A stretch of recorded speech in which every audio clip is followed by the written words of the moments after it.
Hello अस्सलाम वालेकुम everyone. आज हम स्टार्ट करने वाले हैं पीरियोडिक्स का फर्स्ट मॉड्यूल और इसके अंदर हम सबसे पहले स्टार्ट करेंगे फ्रॉम चाइल्ड डेवलपमेंट से। और इस मॉड्यूल के अंदर हम इसकी डेवलपमेंट माइलस्टोन्स और ग्रोथ को डिस्कस करेंगे। बाकी की जो प्राइमेटिव रिफ्लेक्सेस हैं और सेक्सुअल डेवलपमेंट है वो हम नेक्स्ट मॉड्यूल के अंदर डिस्कस करेंगे।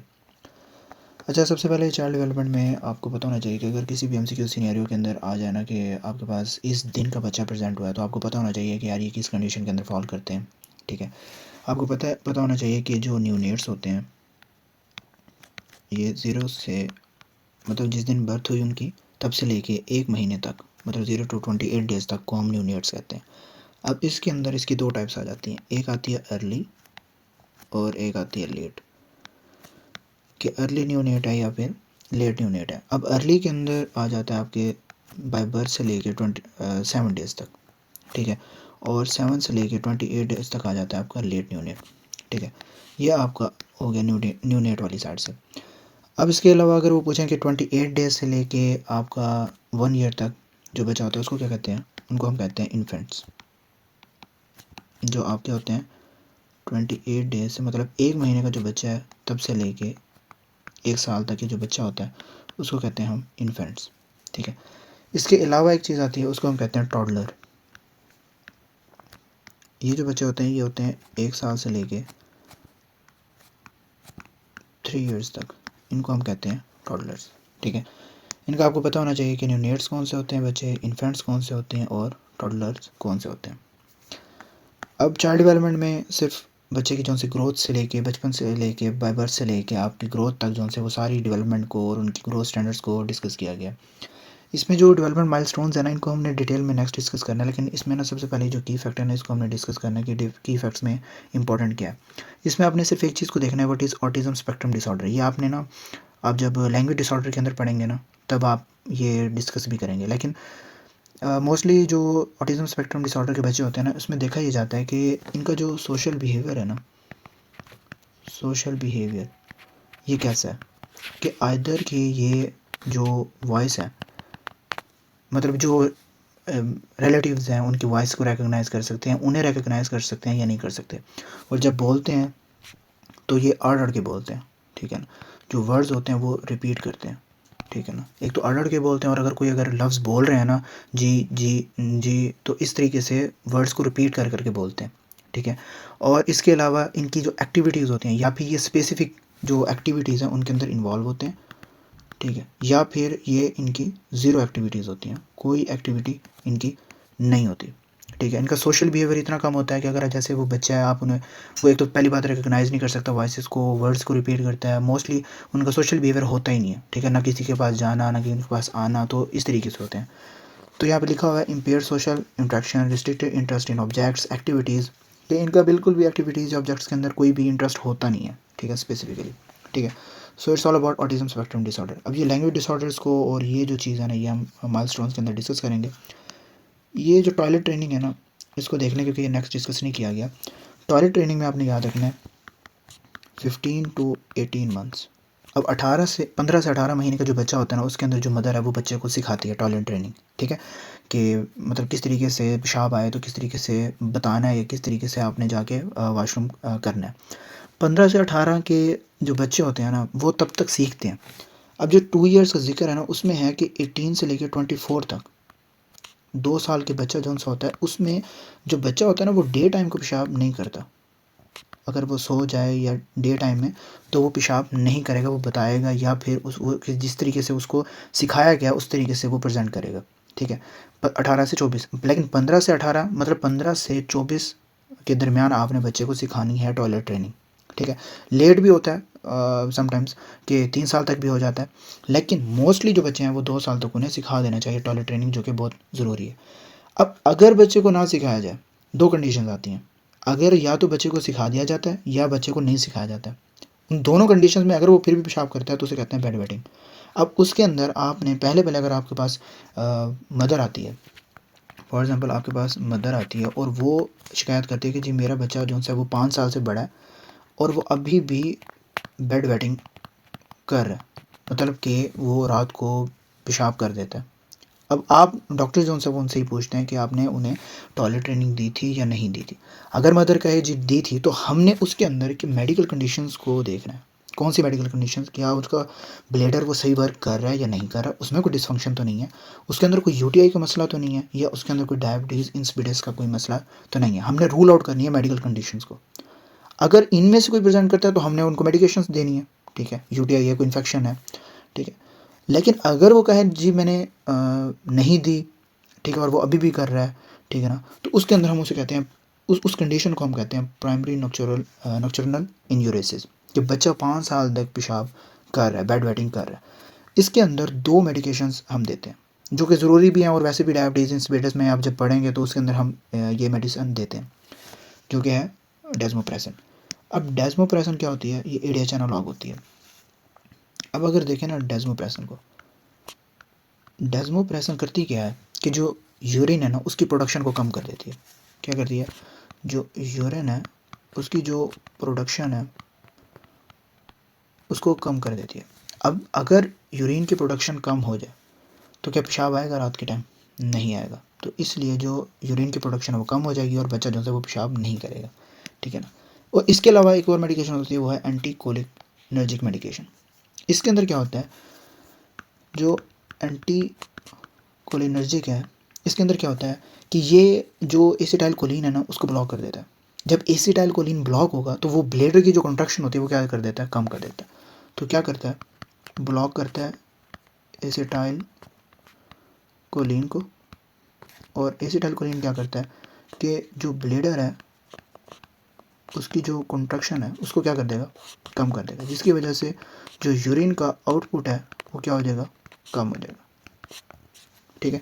तो ये 2 मेडिकेशंस देते हैं मोस्टली, एक एंटीकोलिनर्जिक और डेस्मोप्रेसन, ठीक है। So it's all about the toilet training, more than enough है कि आपको मेडिकेशन का पता है। क्विक समरी में आपने सिर्फ ये याद रखना है कि बेड वेटिंग में बच्चा जो सा तो वो पियानी के साथ प्रेजेंट करता है, और इसके अंदर 2 कंडीशंस, 2 मेडिकेशंस हम पहले तो मेडिकल कंडीशंस हमने देखनी है। अगर माँ कहे जी नहीं मैंने बिल्कुल टॉयलेट ट्रेनिंग वगैरह दी थी, तो मेडिकल कंडीशंस को देखना है। अगर नहीं दी तो हमने जो सा वो बच्चे को जो सा वो मेडिकेशन जो है वो डेस्मोप्रेसन या एंटीकोलिनर्जिक मेडिकेशन देनी है, ताकि जो यूरिन की आउटपुट है वो क्या हो जाए, कम हो जाए। अच्छा, ये जो प्राइमेटिव रिफ्लेक्सेस है ना, इसको हम अगले मॉड्यूल के अंदर डिस्कस करेंगे। ऑल अबाउट रिफ्लेक्सेस होती हैं कि बच्चा जो सा होता है ना, इसमें मोस्ट बस यही मेन याद रख लें, बच्चा होता है पैदा होने से लेकर 5 साल तक उसको देखा जाता है कि कुछ रिफ्लेक्सेस चले जाते हैं, कुछ रह जाते हैं, लेकिन कुछ ऐसे होते हैं जो 1 साल में 6 महीने में चले जाते हैं, लेकिन वो पेशेंट बच्चे के अंदर 5-6 साल तक प्रेजेंट करते हैं, हालांकि उन्हें चले जाना चाहिए। कुछ ऐसे होते हैं रूटिंग जैसे रिफ्लेक्सेस हैं, वो 1 महीने के अंदर चले जाते हैं, 1-2 महीने के अंदर, ठीक है, लेकिन मोस्टली वो नहीं जाते। तो उसके अंदर कोई सिंड्रोमिक पेशेंट तो नहीं है, ये इस तरह से नहीं है, तो वो रिफ्लेक्सेस के अंदर हम डिस्कस करेंगे, ठीक है। अब आ जाए ग्रोथ, जो हमारा टॉपिक है मेन, ठीक है। डेवलपमेंट माइलस्टोन्स अभी आ गए हैं जो जिनमें हमने पूरे वो ग्रॉस मोटर, फाइन मोटर पढ़ना है। ग्रोथ के अंदर हमने पहले देखना है हेड सर्कमफेरेंस को। हेड सर्कमफेरेंस में आपको बताना चाहिए कि जो बच्चा है ना उसका सर का नॉर्मल साइज़ कितना होता है, फिर वो माइक्रोसेफेली और मैक्रोसेफेली में किस तरह से प्रेजेंट करता है। अब सबसे पहले जो नॉर्मल हेड साइज़ है ना वो बच्चे का होता है 33 से 35 सेंटीमीटर, ये बच्चे का नॉर्मल हेड साइज़ है, ठीक है। अब यहाँ पे एक चीज़ लिखी हुई है कि जो मैक्रोसेफेली के पेशेंट होते हैं ना वो ग्रेटर देन होते हैं 97 परसेंटाइल। अब अगर एमसीक्यूज़ के अंदर प्रेजेंट करें कि जी वो बच्चा इस तरीके से प्रेजेंट हुआ और एमसीक्यूज़ में वो दे एसडी मतलब स्टैंडर्ड डेविएशन, तो उसमें आपको पता होना चाहिए कि अगर स्टैंडर्ड डेविएशन में आ जाए तो हमने स्टैंडर्ड डेविएशन में कितनी वैल्यू होती है कि मैक्रोसेफेली का पेशेंट है बच्चा या माइक्रोसेफेली का। अब जहाँ जैसे यहाँ पे इसने लिखा हुआ है 3rd percentile is microcephaly, micro कि सर छोटा है, और मोर देन 97 मैक्रोसेफेली। अगर स्टैंडर्ड डेविएशन की बात की जाए एमसीक्यूज़ के अंदर कि स्टैंडर्ड डेविएशन में बताओ या एमसीक्यूज़ में स्टैंडर्ड डेविएशन है, तो उसमें किस तरीके से आपने देखना है कि जो माइक्रोसेफेली का जो बच्चा होता है ना जिनका सर बहुत छोटा होता है वो लेस देन -3 स्टैंडर्ड डेविएशन के होते हैं, -3, सिर्फ 3 नहीं, लेस देन -3। और जो मैक्रो के बच्चे होते हैं जिनका सर बड़ा होता है, ठीक है ना, मोस्टली हाइड्रोसेफेलिस के जो पेशेंट होते हैं जिनका सर वो बड़ा सारा होता है, तो वो होते हैं more than +2 standard deviation, +2 standard deviation, ठीक है। ये दो चीज़ें आपने स्टैंडर्ड डेविएशन के हवाले से आपने ये 2 चीज़ें आपने लाजमी देखनी है। अब इसमें एक चीज़ लिखी गई है वो है आपका हाइड्रोसेफेलस। अब ये खुद भी मैं पेशेंट देख चुका हूँ कि हाइड्रोसेफेलस के अंदर जो बच्चे का जो सर होता है ना वो होता है सनसेट जैसा, सनसेट साइन। सनसेट साइन इस तरीके से होता है कि जो बच्चे का सर होता है ना वो इतना बड़ा हो जाता है कि जिसके अंदर जैसे पानी भरा होता है ना हाइड्रोसेफेलस के पेशेंट के अंदर, वो इतना बढ़ जाता है कि आंखें उसकी मतलब ऐसे छोटी छोटी, और जिस तरह से सर जो सूरज है वो गरूब हो रहा होता है ना उस तरीके से उसके अंदर जो सनसेट साइन हमें नज़र आता है। हेड सरकमफेरेंस में आपको बाय एज पता होना चाहिए कि एज के लिहाज से किस तरीके से जो आपका हेड का सरकमफेरेंस है वो बढ़ता है। ठीक है, आप ये अपना नोट कर लीजिएगा माइक्रो और मैक्रो में। अब फॉर एग्जांपल एक हेड है, ठीक है, नॉर्मल, और उसके साथ साथ उसकी एज। बाय एज हमने देखना है कि किस तरीके से जो बच्चा है वो बाय एज उसका जो सर का साइज़ है वो बढ़ता है। अगर फॉर एग्जांपल बच्चा है बाय बर्थ, अब बाय बर्थ तो मैंने आपको बता दिया, बाय बर्थ क्या है आपका 33 से 35 सेंटीमीटर, ये हो गया बाय बर्थ। अगर फॉर एग्जांपल एमसीक्यूज़ में किसी तरीके से बता दिया है कि जी 2 मंथ्स का बच्चा है, अब उसका सर है 38, 4 मंथ्स का है, 2 मंथ्स का है 38, 3 मंथ्स का है 40, 4 मंथ्स का है 41, 5 मंथ्स का है, 6 मंथ्स का है, मोस्टली 5 to 6 किया जाता है, तो 42 से 43, और अगर 1 साल का है तो 45 से 46, और अगर 2 ईयर्स का है, मोर देन 2 ईयर्स है तो 47 से 48, 2 ईयर्स का है तो 47 से 48। अब अगर एमसीक्यू सिनेरियो में दे दिया जाए कि जी बच्चा आपके पास प्रेजेंट किया, उसका जो हेड का साइज़ है वो है 43, इन केस 46, तो आपको पता होना चाहिए कि जो बच्चा है उसकी उम्र क्या हो सकती है, 5 मंथ का है, 4 महीने का, 3 महीने का, या 1 साल का है। तो इस तरीके से आपको पता होना चाहिए बाय एज। अगर आपके पास ऐसे एमसीक्यूज में दे दीजिए कि उसका 40 सेंटीमीटर साइज़ है या 46 साइज़ है, और अगर वो कहे कि वो भी एट बर्थ है, तो इट मीन्स वो माइक्रोसिफेली का है, या उसके अंदर वो अगर स्टैंडर्ड डेविएशन का जिक्र कर देता है तो ठीक है। तो ये आपको बाय एज आपको हेड का सरकमफेरेंस पता होना चाहिए कि 3 मंथ्स, 4, 5 या 1 ईयर, 2 ईयर्स में कितना साइज़ होता है नॉर्मल। ठीक है, तो आपने ये देखना है। नेक्स्ट आपने पढ़ना है हाइट एंड वेट। जब बच्चा पैदा होता है ना उसका जो नॉर्मल वेट होता है ना वो होता है approximately 2.5 to 4 kg, 2.5 to 4 kg। ठीक है, अगर मोस्टली एशियन कंट्रीज़ में देखा जाए, जैसे हमारे पाकिस्तान, इंडिया के अंदर जो बच्चा पैदा होता है ना, ठीक है, तो उसके अंदर जो एवरेज जो बच्चा पैदा होता है ना वो अप्रॉक्सीमेटली 3 kg का होता है, 3 किलो का बच्चा जो है वो पैदा होता है। अब इसके अगर देखें कि लो बर्थ वेट अगर बच्चा है तो वो कौन सा है, तो लेस देन 2.5 जो केजी का जो बच्चा है ना वो होता है लो बर्थ वेट। ठीक है, अगर आ जाए कि very low birth weight, very low birth weight, तो उसके अंदर क्या आता है less than 1.5 KG, less than 1.5 KG. और अगर आ जाए एक्सट्रीमली लो मतलब गया गुजरा, तो वो आ जाएगा आपका लेस देन 1 केजी। ठीक है, ये है आपकी वेटेज के हिसाब से कि नॉर्मल वेट कितना है, एवरेज जोन सा है वो। ये जो एशियन कंट्रीज़ है ना हमारे पाकिस्तान, इंडिया में, ये इतने होते हैं। वैसे तो यूरोपियन और इस जगह पे तो ऑलमोस्ट इससे भी हैवी होते हैं। ठीक है, तो नॉर्मल 2.5 और 4 तक होते हैं। ठीक है, ये तो है ऑल अबाउट वेट। ठीक है, अब आ जाएँ हाइट जो इम्पोर्टेंट है। ठीक है, हाइट में जो बच्चा जब पैदा होता है ना तो उसकी जो नॉर्मल हाइट होती है ना वो अप्रॉक्सीमेटली होती है, नॉर्मल जो हाइट होती है वो अप्रॉक्सीमेटली होती है 48 to 50 सेंटीमीटर नॉर्मल हाइट। ठीक है, हाइट का मतलब हमने लेंथ में देखना होता है बच्चे को। 2 से 3 साल के जो बच्चे होते हैं ना, 12 साल तक तो हम वैसे 2 से 3 साल के बच्चे को हम लेंथ में देखते हैं कितनी लेंथ है, लेकिन 3 साल से आगे के जितने भी बच्चे होते हैं ना हम उनको फिर बाय हाइट देखते हैं कि उनकी कितनी हाइट है। तो नॉर्मल हाइट, नॉर्मल लेंथ का जो बच्चा होता है ना, जब बच्चा पैदा होता है तो वो नॉर्मली 48 to 50 सेंटीमीटर का होता है। अगर बात की जाए 1 ईयर, अगर 1 साल का बच्चा है तो उसकी कितनी होगी 75 सेंटीमीटर। अगर 4 साल का बच्चा है, अब जिस तरीके से बढ़ाते जाएंगे, अगर 4 साल का बच्चा है, 4 ईयर्स का बच्चा है तो कितनी होगी उसकी 100 सेंटीमीटर। और अगर 12 ईयर्स का बच्चा है तो उसकी कितनी होगी 150 सेंटीमीटर। लेकिन मोस्टली जो 3 साल तक के जो बच्चे होते हैं ना, 3 ईयर्स तक, उनको हम देखते हैं लेंथ, और जो मोर देन 3 ईयर्स होते हैं ना उनमें हम बच्चे की जो है वो हाइट देखते हैं। ठीक है, तो ये लिख लेना। ठीक है, इसके अंदर ना ये एक चीज़ आती है, अब ग्रोथ डिलेज आपने देखनी है। कॉन्स्टिट्यूशनल ग्रोथ डिले क्या होती है, प्रोपोर्शनेट क्या होती है, और आगे जो से है इसकी FFTs वगैरह ये देखते हैं। सबसे पहले आपने देखनी है कॉन्स्टिट्यूशनल ग्रोथ डिले, कि इसके अंदर ना बच्चा होता नॉर्मल है, मतलब बिल्कुल ठीक होता है। ठीक है, फॉर एग्जांपल अगर एक बच्चा है उसकी ग्रोथ मतलब बाय एज उसकी ग्रोथ है यूँ नीचे जा रही है, मतलब ऐसे जा रही है, अब मदर माँ बाप उस टाइम पे परेशान होते हैं जी हमारे बच्चे की हाइट नहीं बढ़ रही, लेकिन अचानक से उसकी जो हाइट है वो बिल्कुल, अगर फॉर एग्जांपल 17 से 18 साल का बच्चा हो गया है, 16 साल का, 16 17 18 साल, तो उसकी जो हाइट है ना वो प्रॉपर आ जाती है। इसको कहते हैं कॉन्स्टिट्यूशनल ग्रोथ डिले। किस वजह से होती है? Because of delayed puberty. अब डिलेड प्यूबर्टी है, प्यूबर्टी अगर थोड़ी देर से आई है तो ऑफकोर्स जो हाइट है फिर, लेकिन उसके अंदर जो उसकी हाइट है वो नॉर्मली, हाइट जो सी है इसके अंदर वो नॉर्मल होती है, लेकिन डिले आया होता है, ठीक है ना, आ जाएगी लेकिन थोड़ा सा डिले है, ठीक है। The growth curve for such children lags behind that of the others of the same age. अब फॉर एग्जांपल एक बच्चा है, उसकी जो ग्रोथ है वो ऐसे है, नीचे है, उसी तरीके से उसी एज का जो बच्चा, फॉर एग्जांपल ये 14 साल का है और ये भी 14 साल का, लेकिन इसकी बिल्कुल ऐसे ऊपर की तरफ जा रही है, ऐसे आहिस्ता आहिस्ता, लेकिन ये अचानक से ऐसे नॉर्मल पे आएगी और ये भी ऐसे नॉर्मल पे आएगी। बोथ जो दोनों का ग्राफ सेम जाएगा, लेकिन एक में डिले है और एक बिल्कुल नॉर्मल है, ठीक है। But remain consistent, there is often a positive family history and children ultimately achieve target height, कि अल्टीमेटली उसने उस हाइट को जो है वो अचीव कर लेना, ठीक है। इसके अंदर ये होता है बिकॉज ऑफ प्यूबर्टी डिले। अब फैमिलियल शॉर्ट स्टेचर के अंदर क्या होता है, यहाँ पे लिखा हुआ है कि लेस देन 2 सेकंड परसेंटाइल। अब जिस तरीके से हमने पीछे पढ़ा है कि जो स्टैंडर्ड एविएशन के अंदर अगर क्वेश्चन आ जाए या एमसीक्यूज आ जाए कि लेस देन 2 स्टैंडर्ड एविएशन में बताओ, तो इसके अंदर लेस देन 2 स्टैंडर्ड डेविएशन आता है, ठीक है। लेस देन 2 स्टैंडर्ड डेविएशन वो होते हैं शॉर्ट स्टेचर। शॉर्ट स्टेचर्स का मुराद ये होता है कि उसकी जो कद होती है वो छोटी हो जाती है। अब उसमें डिफरेंस है, या ट्रंक उसका छोटा है या लिम्स छोटे हैं, ठीक है। अपर सेगमेंट छोटा है या लोअर सेगमेंट छोटा है, ठीक है।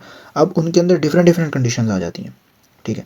इनको हम डिटेल में देखेंगे। पहले देखें आप फेलियर टू थ्राइव। एफएफटी का क्या मतलब होता है कि जो बच्चे की हाइट है, जो बच्चे की हाइट है और ग्रोथ है वो मतलब हो ही नहीं रही, falling of the growth curve, उसकी बच्चे की जो है वो ग्रोथ हो ही नहीं रही, उसकी ना हाइट बढ़ रही है। अब किस वजह से हो सकती है? दो कंडीशंस हो सकती हैं, एक तो होती है फिजियोलॉजिकल, ठीक है, और एक होती है पैथोलॉजिकल। फिजियोलॉजिकल में पेरेंट्स आ जाते हैं। अब शॉर्ट स्टेचर के जो बच्चे होते हैं उनमें सेम कंडीशंस हैं। फिजियोलॉजिकल में आप देखें कि माँ बाप की कद छोटी है तो बच्चे की कद ऑटोमेटिकली छोटी होगी ना, वो तो कोई बात ही नहीं है कि हाँ उसमें कोई पैथोलॉजिकल कंडीशंस आ सकती हैं। अब पैथोलॉजी के अंदर क्या आ सकता है कि आइदर बच्चे के अंदर कोई ना कोई सिस्टेमिक इलनेस हो सकती है, ठीक है, कोई ना कोई सिस्टेमिक इलनेस हो सकती है, ठीक है, या सेरेब्रल पाल्सी का पेशेंट हो सकता है, ठीक है, मॉल अब्जॉर्प्शन का पेशेंट हो सकता है, मोस्ट इंपॉर्टेंट हाइपोथायरॉयडिज्म का पेशेंट हो सकता है, कुशिंग सिंड्रोम का पेशेंट हो सकता है। तो इसके अंदर ये होता है कि यार बच्चे को कोई ना कोई पैथोलॉजिकल कंडीशन हुई है जिसकी वजह से उसकी जो कद है वो रुक गई है, उसकी जो ग्रोथ है वो रुक गई है, ठीक है। अब ऑर्गेनिक के अंदर सेम वही चीज़ें जो मैंने आपको बताई पैथोलॉजिकल कंडीशंस, कोई कंजेंटल हार्ट डिजीज़ है, मोस्ट इंपॉर्टेंट वीएसडी होती है, मिल्क प्रोटीन एलर्जी है, दूध नहीं पी सकता, क्रॉनिक इन्फेक्शन है, हाइपोथायरॉयडिज्म ये तो इंपॉर्टेंट है, गैस्ट्रोएसोफेगल रिफ्लक्स डिजीज़ है, बच्चा खुराक तो खा रहा है लेकिन जो थर्ड स्फिंक्टर है आपका एसोफेगस का, उसमें कोई ना कोई ऐसा मसला आ रहा है, ठीक है, कि जिसकी वजह से जो बच्चा है उस वो ये अक्लेजिया डिस्फेगिया हो रहा है कि वो बच्चा खुराक अंदर ले ही नहीं पा रहा, जिसकी वजह से ग्रोथ डिले है। नॉन ऑर्गेनिक के अंदर क्या है कि जो माँ है अब वो किसी तरीके से अब चाइल्ड अब्यूज़ का शिकार है, तो उसको मार रहे हैं, मतलब डांट रहे हैं, निगलेक्शन का शिकार है, या उसको सही तरीके से आप खुराक नहीं दे रहे, ये होता है नॉन ऑर्गेनिक। ऑर्गेनिक का मैंने आपको बता दिया कि कोई ना कोई कंडीशंस ऐसी पैथोलॉजिकल, और नॉन ऑर्गेनिक के अंदर कि माँ बाप जो है वो प्रॉपरली उसको फूड वगैरह नहीं दे रहे। अब इसके अंदर it is a critical to diagnose, ठीक है। सो केयरफुल डाइटरी हिस्ट्री और close observation of parent infant interaction. अब माँ बाप, अब वो चाइल्ड अब्यूज़ का ना आप लास्ट के अंदर एक मॉड्यूल पढ़ेंगे जिसके अंदर जो माँ बाप के बच्चों के साथ इंट्रैक्शन कैसा है, आइदर दे आर अब्यूसिव और नॉट, मारते हैं उसको, खाना नहीं देते, या आइदर उन उसके अंदर कोई और हिस्ट्री है कि उसको सही तरीके से खुराक, या उसको कोई ऐसा मसला है कि अगर वो खुराक खाता है तो वो उसे वॉमिट कर देता है, नहीं खा पा रहा है उस तरीके से, कोई सीलिक डिजीज़ वगैरह है, माल एब्जॉर्प्शन सिंड्रोम है उसको, तो ये चीज़ें हमने रोल आउट लाजमी करनी होती है। और ये जो क्रिटिकल टू डायग्नोज जो लिखा हुआ है ना, ये मोस्टली चाइल्ड अब्यूज़ के अंदर आप जब पढ़ेंगे डिटेल में तब आपको पता चलेगा। डायग्नोस्टिक टेस्टिंग के अंदर क्या आता है कि टारगेटेड द सस्पेक्टेड इटियोलॉजीज, हमने कोई ना कोई देखनी है कि कोई ना कोई बीमारी वगैरह तो नहीं है, वरना हमने इंश्योर करना है एडिक्वेट न्यूट्रिशन को, ठीक है। इसके अलावा children may need to hospitalize if there is evidence of neglect और सीवियर माल नरिशमेंट। अगर कोई से ना निगलेक्शन का शिकार है, माँ बाप प्रॉपर तरीके से उसका ख्याल नहीं रख पा रहे, तो इन दैट केसेस हमने जो है वो बच्चों को हॉस्पिटलाइज कर लेना है। अब इसके अंदर आपने इम्पॉर्टेंट चीज़ याद रखनी है, वो है आपका शॉर्ट टर्म ड्वार्फिज्म और शॉर्ट लिम्ब। अब हमने देखना है कि जो मैंने आपको कहा था कि जो भी शॉर्ट स्टेचर के जो पेशेंट्स होते हैं हमने उनको किस तरह से देखना है। इसके अंदर शॉर्ट स्टेचर के अंदर दो चीज़ें आ जाती हैं। एक तो आता है या उसका जो ट्रंक है वो शॉर्ट है, या फिर उसका शॉर्ट लिम्स है। अब इसके अंदर दो चीज़ों को आपने देखना है, एक होता है अपर सेगमेंट और एक होता है लोअर सेगमेंट। जो अपर सेगमेंट होता है ना, वो आपका जैसे फॉर एग्जांपल ये प्यूबिक सिम्फाइसिस है ना, अम्बिलिकल ये प्यूबिक सिम्फाइसिस, यहाँ तक आता है आपका अपर सेगमेंट। और प्यूबिक सिम्फाइसिस से नीचे, मतलब कि प्यूबिक सिम्फाइसिस से नीचे जितना भी होता है उसको कहते हैं लोअर सेगमेंट। अपर सेगमेंट और लोअर सेगमेंट। शॉर्ट टर्म में जो ड्वार्फिज्म है, शॉर्ट टर्म ड्वार्फिज्म और शॉर्ट लिम्ब। शॉर्ट टर्म में आपका जो अपर सेगमेंट है वो कम हो जाता है और जो लोअर सेगमेंट है वो ज़्यादा होता है। और शॉर्ट लिम्स में क्या होगा, अपर सेगमेंट ज़्यादा होता है, लोअर सेगमेंट आपका कम हो जाता है। मतलब कि आपकी जो शॉर्ट ट्रंक में क्या है कि आपका जो ट्रंक है ना, जो बॉडी का हिस्सा है, मतलब गर्दन से लेके आपका जो प्यूबिक सिम्फाइसिस तक, ये छोटा होता है, हाथ बड़े होते हैं। नॉर्मली हाथ मतलब इतने होने चाहिए, लेकिन वो ट्रंक से बड़े होते हैं, राइट। और शॉर्ट लिम्ब में क्या होता है कि आपके जो लिम्स हैं वो आपके छोटे हो जाते हैं, बाजू छोटे, टांगे छोटे, लेकिन ट्रंक आपका बिल्कुल ठीक होता है। आप सामने अपेयरेंस वाइज ट्रंक वाइज बिल्कुल ठीक होते हैं, लेकिन आपके जो लिम्स होते हैं वो क्या हो जाते हैं, छोटे हो जाते हैं। अब इसमें अंदर वो कंडीशंस आ जाती हैं कि आइदर शॉर्ट ट्रंक के अंदर जो मोस्ट फेमस आ जाता है कि मार्फन सिंड्रोम के जो पेशेंट होते हैं, जो बच्चे होते हैं, उनके अंदर शॉर्ट ट्रंक होता है। उनका जो ट्रंक है वो शॉर्ट होता है, लिम्स बड़े बड़े होते हैं, ठीक है ना, बाजू टांगें बड़ी होती हैं। शॉर्ट लिम्ब में इसके अंदर हाइपोथायराइडिज्म, रिकेट्स, इनके जो से बच्चे होते हैं ना, एकॉन्ड्रोप्लेजिया, इनके जो से बच्चे होते हैं वो क्या होते हैं, शॉर्ट लिम्स होते हैं। उनके बाजू छोटे होते हैं, टांगें छोटी होती हैं, लेकिन उनका जो ट्रंक होता है वो क्या होता है, बड़ा होता है, ठीक है। So this is all about the familiar short stature. Physiological तो आपको पता है ना कि आप जो माँ बाप हैं उनकी जो हाइट है वो बिल्कुल छोटी होगी, लेकिन अगर दूसरी कंडीशन देखें ड्वार्फिज्म में, शॉर्ट ट्रंक और शॉर्ट लिम्स में, तो आपने उसको ये इस तरह से देखना है कि फैमिलियल है तो मतलब माँ बाप की हाइट जो है वो छोटी है तो बच्चे की भी छोटी है। समटाइम्स वो कॉन्स्टिट्यूशनल ग्रोथ डिले के प्यूबर्टी डिले है, तो इस वजह से आपकी ग्रोथ डिले हो रही है। लेकिन अगर आपने ड्वार्फिज्म में, शॉर्ट ट्रंक, शॉर्ट लिम्स में देखना है, तो फिर ये मार्फन सिंड्रोम्स और हाइपोथायराइडिज्म, रिकेट्स की वजह से आ सकते हैं। फिर आपने पैथोलॉजिकल कंडीशंस में आना है कि ऑर्गेनिक है, नॉन ऑर्गेनिक है। ऑर्गेनिक के अंदर हाइपोथायराइडिज्म है, कोई भी जेनेटिक डिजीज़ है, सीलिक है, माल अब्जॉर्प्शन सिंड्रोम है, कंजेनिटल हार्ट डिफेक्ट्स हैं। नॉन ऑर्गेनिक में उसके ऊपर कोई अब्यूजिव ये चीज़ें वगैरह तो नहीं हो रही। So it's all about the growth. अब हम पढ़ते हैं आपके डेवलपमेंट माइलस्टोन्स के अंदर हमने सबसे पहले पढ़ना है gross motor, fine motor, language और सोशल बिहेवियर्स। ग्रॉस मोटर्स में आपको पता होना चाहिए कि जो मेन है ना, कि हमने बच्चे को क्या देखना है कि वो भाग किस तरह रहा है, बैठ किस तरह रहा है, और किस तरीके से वो नेक होल्डिंग कि किस तरह से गर्दन को घुमा रहा है। अगर उसको हम उठाएं, वो किस तरह से प्रोन पोजीशन में, स्पाइन पोजीशन में वो किस तरह से नेक को अपना मूव ऑन कर रहा है, या भाग किस एज में रहा है।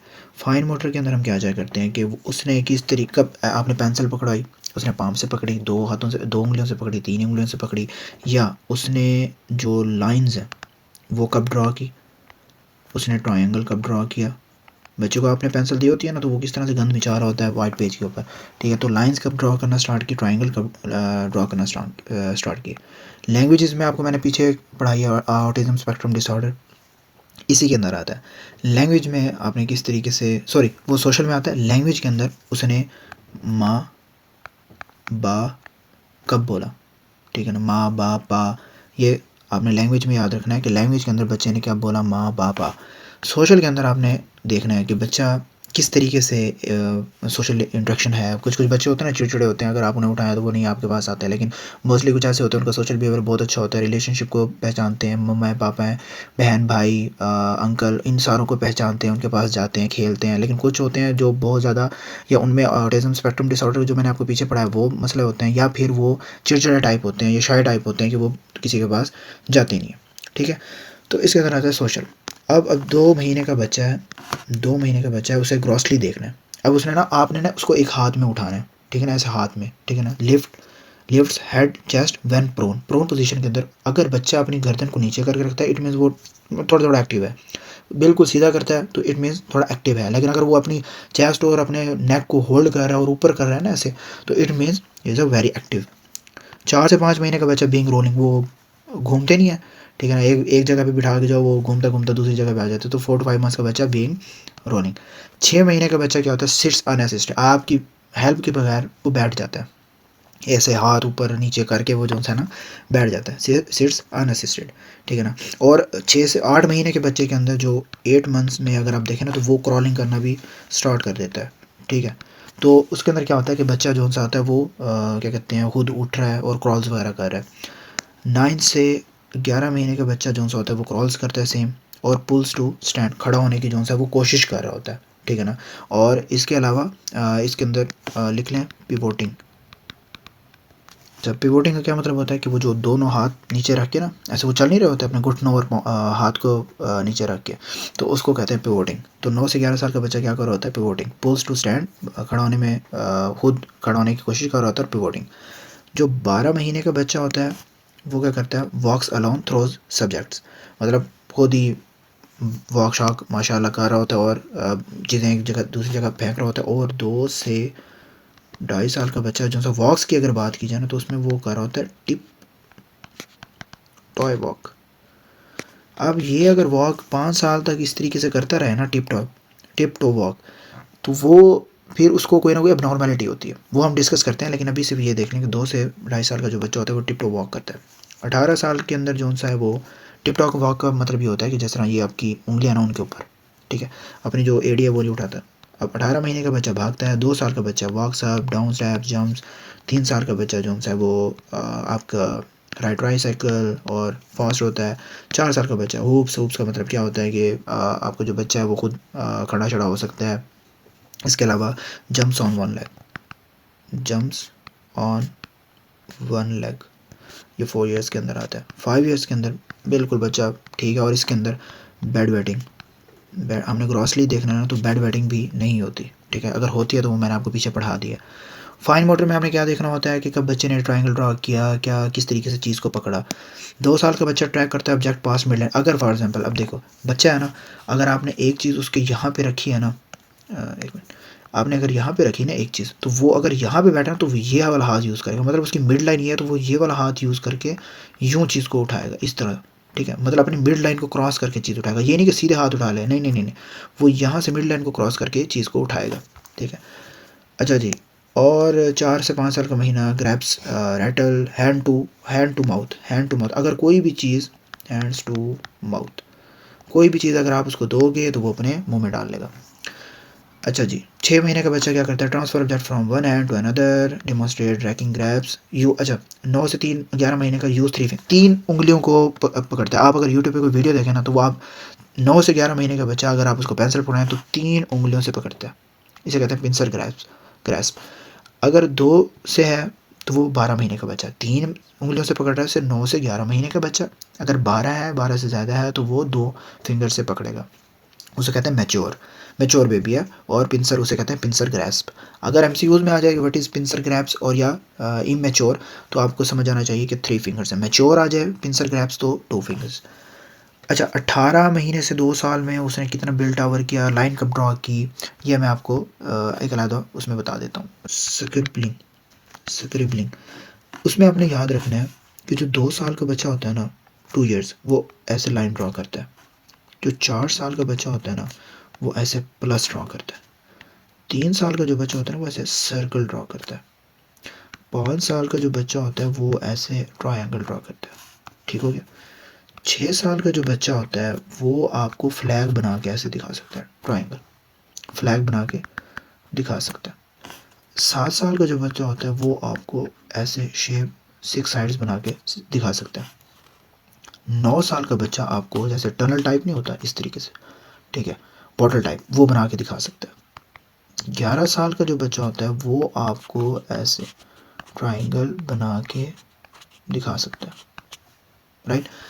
अगर मोस्ट अब क्यूब्स की अगर बात की जाए तो वो जो वहाँ पे लिखा हुआ है, तो 2 ईयर्स का जो बच्चा होता है वो आपको 2 बॉक्सेस ऐसे खड़े करके दिखा सकता है, एक बॉक्स रखा फिर दूसरा।